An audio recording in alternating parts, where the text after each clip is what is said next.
అరుణాచలం గిరి ప్రదక్షిణ అనేది మొత్తం కూడా 14 కిలోమీటర్లు అయితే ఉంటుంది. ఈ 14 కిలోమీటర్ల గిరి ప్రదక్షిణ 2 ప్లేసెస్ నుంచి అయితే మనము మొదలు పెట్టొచ్చు. యాక్చువల్‌గా ఈ 14 కిలోమీటర్లు ఉన్నటువంటి గిరి ప్రదక్షిణ ఒకటి రమణ మహర్షి ఆశ్రమం నుంచి మొదలు పెట్టొచ్చు. అండ్ రెండవది మెయిన్ టెంపుల్ యొక్క రాజగోపురం దగ్గర నుంచి కూడా మొదలు పెట్టొచ్చు. అందరూ కూడా ఎక్కువగా రాజగోపురం దగ్గర నుంచి మొదలు పెడతారు. ఇక్కడ నుంచి మొదలు పెడుతూ ఉంటే మొత్తం 8 లింగాలు అయితే మనకు ఎదురవుతాయి. ప్రతి లింగం గురించి ఒక 1 మినిట్ మాట్లాడుకుందాం. సో మనం ఎక్కడైతే మొదలు పెట్టామో మళ్ళీ అక్కడికి వచ్చి మాత్రమే ఎండ్ చేయాలి. అప్పుడు మాత్రమే మీ గిరి ప్రదక్షిణ అనేది కంప్లీట్ అయిపోయినట్టు అనమాట. సో మనం టెంపుల్ దగ్గర నుంచి మొదలు పెడితే ఫస్ట్ గా ఇంద్రలింగం అనేది వస్తుంది. ఇంద్రలింగం అనేది టెంపుల్ కి అతి సమీపమైన దూరంలో ఉంటుంది. ఇంద్రలింగంని అరుణగిరికి తూర్పు దిక్కున ఉంటుంది. దీనిని ఇంద్రుడు ప్రతిష్ఠించారు, అందుకనే దీన్ని ఇంద్రలింగం అని అంటారు. దీనికి సూర్యుడు ఆదిదేవుడుగా ఉంటాడు.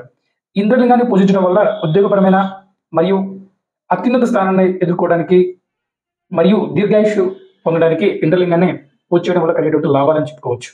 తర్వాత సెకండ్ అగ్నిలింగం. ఇంద్రలింగం తర్వాత రెండో లింగాన్ని అగ్నిలింగం అంటారు. ఇది ఇంద్రలింగం నుంచి 1.5 కిలోమీటర్స్ దూరంలో ఉంటుంది. అగ్నిలింగం మెయిన్ రోడ్ లో అయితే ఉండదు. ఈ లింగం కుడి పక్కన కొంచెం లోపలికి వెళ్ళాక మనకు కనిపిస్తుంది. ఇది ఆగ్నేయ దిశలో ఉంటుంది అనమాట టెంపుల్ కిను. దీన్ని అగ్నిదేవుడు ప్రతిష్ఠించారని ఇక్కడ ఉన్నటువంటి చరిత్ర చెప్తుంది. దీనికి ఆదిదేవుడు వచ్చేసేసి చంద్రుడిగా ట్రీట్ చేస్తారు. ఈ లింగాన్ని పూజించడం వల్ల ప్రతికూల పరిస్థితుల నుంచి బయటపడతారని చెప్తారు. నెక్స్ట్ థర్డ్ లింగం యమలింగం. అగ్నిలింగం దాటిన తర్వాత 1.7 కిలోమీటర్లు ట్రావెల్ చేస్తే మనకి యమలింగం అయితే చేరుకుంటాము. ఈ యమలింగం అరుణగిరి కొండకి దక్షిణం వైపున మాత్రమే ఉంటుంది. దీన్ని యముడు ప్రతిష్ఠించారని చెప్తారు.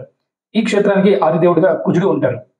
ఇక్కడ అకాల మృత్యువు కలగకుండా ఉండడం కోసమనో ఈ యమలింగాన్ని పూజ చేస్తే మంచిదనేది చరిత్ర చెప్తుంది. తర్వాత ఫోర్త్ వన్ నైరుతిలింగం. నైరుతిలింగం అనేది 1.6 కిలోమీటర్స్ ట్రావెల్ చేసిన యమలింగం నుంచి 1.6 కిలోమీటర్స్ ట్రావెల్ చేసిన తర్వాత నైరుతి వైపు చేరుకుంటాము. అక్కడ నైరుతిలింగం మనకు కనిపిస్తుంది. ఇది నైరుతి దిక్కున ఉండడం వల్ల దీన్ని నైరుతిలింగంగా ట్రీట్ చేస్తారు.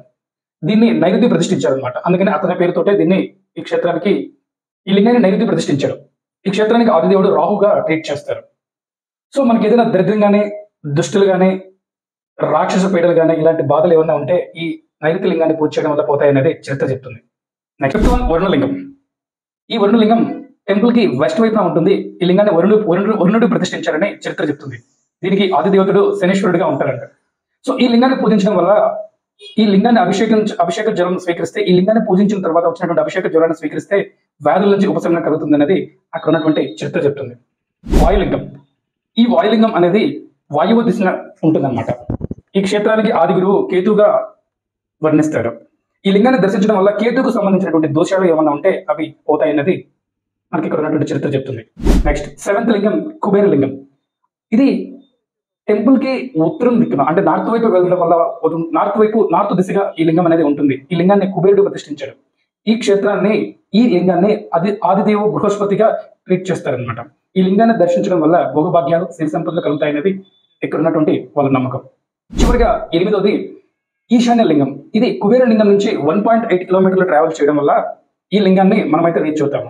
ఇది కరెక్ట్ గా ఈశాన్య దిక్కున మాత్రమే టెంపుల్ కి ఈ లింగం ఉంటుంది. ఈ లింగాన్ని ఈశాన్యుడు ప్రతిష్ఠించారని ఈ క్షేత్రానికి ఆదిదేవుడు బుధుడిగా ట్రీట్ చేస్తారు. ఈ లింగం దర్శించడం వల్ల సంసారంలో ఉన్నటువంటి కలహాలు కానీ ఉద్యోగం కానీ వ్యాపారంలో ఏదైనా సమస్యలు ఉంటే తొలగిపోతాయని చెప్తుంది. ఈ ఈశాన్య లింగం దాటిన దగ్గర నుంచి ఇంకొక 1 కిలోమీటర్ ట్రావెల్ చేసినట్టయితే మనం తిరిగి మళ్ళీ అరుణాచలేశ్వర మెయిన్ టెంపుల్ వైపుకి అయితే రీచ్ అవుతాం. దీంతో గిరి ప్రదక్షిణ అనేది క్లోజ్ అయిపోతుంది అన్నమాట. సో ఇట్లా మనం 14 కిలోమీటర్లు ట్రావెల్ చేసి ఈ 8 లింగాలను దాటుకుంటూ దర్శించుకుంటూ వస్తూ ఉంటాము. ఇది అరుణగిరికి సంబంధించినటువంటి డీటెయిల్స్ వివరణ.